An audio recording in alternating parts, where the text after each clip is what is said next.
बाळा, श्री स्वामी प्रकट दिनानिमित्त ही स्वामींची अद्भुत लीलेची कथा ऐकून तरी बघ.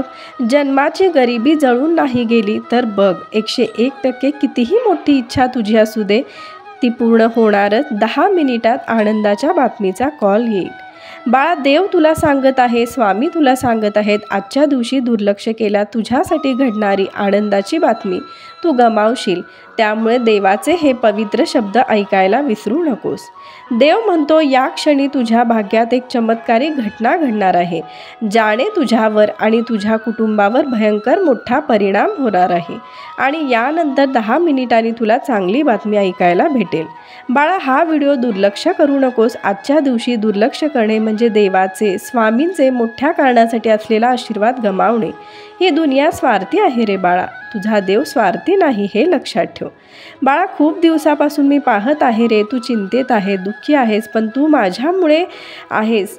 वडील आपल्या बाळाला कधीही दुःखी आणि चिंतेत पाहू शकत नाहीत. मग वडील असो की आई, ही आपल्या बाळाला दुःखी आणि चिंतेत पाहू शकत नाहीत. तुमच्यात असे काहीतरी आहे, म्हणूनच तुम्ही आज परमेश्वरासमोर आला आहात. आता हा संपूर्ण व्हिडिओ ऐकल्याशिवाय पुढे जाऊ नका. हा आशीर्वाद, स्वामींचा आशीर्वाद प्राप्त करण्यासाठी श्री स्वामी समर्थ असे कमेंट्समध्ये टाईप करा आणि हा व्हिडिओ लाईक करून पुढे जा व चॅनेलला आपल्या सबस्क्राईब करा. बाळा, मी आज ही तुला कथा सांगणार आहे, ती संपूर्ण नक्की शेवटपर्यंत ऐक. शेकडो वर्षापूर्वी पंजाब प्रांतात हस्तिनापूरपासून 24 किलोमीटर अंतरावर छेलीखेडा नावाचं गाव होतं. त्या ठिकाणी विजयसिंह नावाचा मुलगा आपला भाऊ आणि भाऊजेबरोबर राहायचा. तो मुलगा कोणाबरोबर मिसळत नसे, तो खूप शांत होता. तिथून थोड्याशा अंतरावर खूप मोठा एक वटवृक्ष होता. त्यात एक छोटीशी देवळी होती आणि त्यात गणपतीची मूर्ती होती. तो विजयसिंह आपल्या खिशात अनेक गोट्या भरून तिथे जायचा आणि त्या गणपतीच्या मूर्तीबरोबर खेळायचा. त्याला आपला मित्र म्हणून त्याचाही डाव तो स्वतःच खेळायचा. असे करत असे. बरेच दिवस गेले तो असेच खेळायचा आणि त्या परमात्म्याला आपला आविष्कार दाखवण्याची गरज भासू लागली. तो दिवस होता चैत्र शुद्ध द्वितीया आणि तो विजयसिंह रोजच्या प्रमाणे गणपतीच्या मूर्तीबरोबर खेळायला गेला. पण अचानक त्याच्या मनात आले की रोजच आपण ह्या गणपतीच्या मूर्तीबरोबर खेळतो, याचा हा डाव आपणच खेळतो. म्हणून विजयसिंहने सगळ्या गोट्या त्या मूर्तीपुढे टाकल्या आणि आता त्या मूर्तीला म्हणाला, तू खेळ. व गणपतीच्या मूर्तीला म्हणाला की हे गणपती बाप्पा, रोज मी एकटाच खेळतो आणि आज तू खेळायचं आहेस माझ्याबरोबर. एवढे बोलताच अचानक वारे बदलले, वातावरणात वीज कडाडत होती, ढग गरजू लागली. त्या मुलाला काहीच कळेना, हे काय आहे? अचानक हा एवढा बदल वातावरणात कसा झाला? अचानक अंधार पडू लागला. अचानक ज्या ठिकाणी गणेश मूर्ती होती त्या ठिकाणी अचानक धरणी दुभंगून एक 8 वर्षाची अतिशय तेजस्वी असे बालरूप प्रगटले. आणि हे दुसरे तिसरे कोणीही नसून परमात्मा, राजाधिराज, परब्रह्म, योगीराज श्री स्वामी समर्थ महाराज होते. विजयसिंह आणि स्वामींनी गोट्या खेळल्या, ते एकत्र खेळले व ते विजयसिंहला परत भेटण्याचे त्यांनी वचन देऊन त्याला आशीर्वाद देऊन तिथेच ते गुप्त झाले. तर ही आहे छोटी श्री स्वामी समर्थांची एक बालमूर्ती कशी प्रकट झाली. तर दुसरी कथा अशी आहे की साधारणतः इसवी सन 1459 माघ वद्य प्रतिपदा शके 1380 या दिवशी श्री नरसिंह सरस्वती स्वामी महाराज यांनी गाणगापुरात निर्गुण पादुका स्थापन केल्या. त्यानंतर ते शैलयात्रेच्या निमित्ताने ते कर्दळी वनात अचानक अदृश्य झाले.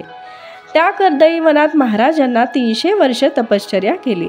त्याच काळामध्ये मुंग्यांनी त्यांच्यावर वारू रचले. व एके दिवशी उद्धव नावाचा हा लाकूड तोड्या त्या कर्दळी वनात लाकूड तोडण्यास आला. लाकूड तोडत असताना ती कुऱ्हाड अचानक निसटली त्याच्या हातून व त्या वारुळावर पडली. तो घाबरला. कुऱ्हाड आपल्या हातातून वारुळावर पडताच अचानक त्यातून रक्ताची चिळकांडी धार येऊ लागली. तो खूप घाबरला व उद्धवासमोर अचानक एक तेजस्वी मूर्ती प्रकट झाली. तेच अक्कलकोटचे श्री स्वामी समर्थ आहेत. हे पाहून उद्धव रडू लागला की माझ्या हातून काय हा अपराध घडला? हे दिव्य पुरुष आहेत आणि माझ्यामुळे यांच्या पायाला, यांच्या मांडीला जखम झाली. या दिव्य तेजस्वी परमात्म्याला माझ्यामुळे कुऱ्हाड लागली. तेव्हा श्री स्वामी समर्थ म्हणाले, बाळा काळजी करू नकोस, असे म्हणून महाराजांनी त्याला आशीर्वाद देऊन ते गंगा तीरी गेले व त्यानंतर ते कलकत्त्याला गेले. तेथे त्यांनी महाकालीचे दर्शन केले व त्यानंतर काशी प्रयाग करत उत्तरेकडून दक्षिणेस आले. अनेक दैवी चमत्कार करून स्वामींनी भक्त समुदाय निर्माण केला. हा त्यांचा स्थायी भाव होता. त्यांचे आचार आणि वर्तन हे एका अवधूतासारखे रागीट स्वभावाचे होते. ते खूप रागीट स्वभावाचे होते, त्यामुळे भक्तजन त्यांना घाबरत असत. स्वामी महाराज हे दत्त अवतारी होते. त्यांचा भक्त संप्रदाय खूप मोठा होता. स्वामी महाराज त्यांना अनेक उपदेश करीत असे. भक्तांना अनेक उपदेश करीत असे. ते भरपूर दिवस अक्कलकोटमध्ये राहिले, म्हणूनच त्यांना अक्कलकोट स्वामी असे म्हणतात. स्वामींनी खूप चमत्कार केले, योग्य उपदेश केले भक्तांना. जगन्नाथपुरी जन्मात ब्राह्मणाला दृष्टीदान केली, क्षुद्रास पुत्र प्राप्ती करू दिली, यमुनेस आत्मज्ञान दिले, बाबाजी ब्राह्मणांच्या कोरड्या विहिरीस पाणी आणले, रामदास स्वामी बुवांचे गर्वहरण केले, वांज गाईस अचानक दूध फुटले, असे अनेक चमत्कार करत त्यांनी लोकांचे प्रबोधन केले. त्यांना योग्य दिशा दाखवली, मार्ग दाखवला, भक्तीचा मार्ग दाखवला. स्वामींच्या भक्तांपैकी बाळाप्पा आणि चोळप्पा हे स्वामींचे लाडके भक्त होते. चोळप्पावरती विशेषतः स्वामींची खूप माया होती, खूप प्रेम होते. श्री स्वामी समर्थ महाराज हे दत्तात्रयांचे चौथे अवतार मानले गेले आहेत. म्हणून बाळांनो, मित्रांनो, मैत्रिणींनो, देवाला हे कधीच सांगू नका की तुमच्या अडचणी किती मोठ्या आहेत. त्या अडचणींना सांगा की तुमचा देव किती मोठा आहे. श्री स्वामी समर्थ हे साक्षात परब्रह्म आहेत, राजाधिराज योगीराज आहेत.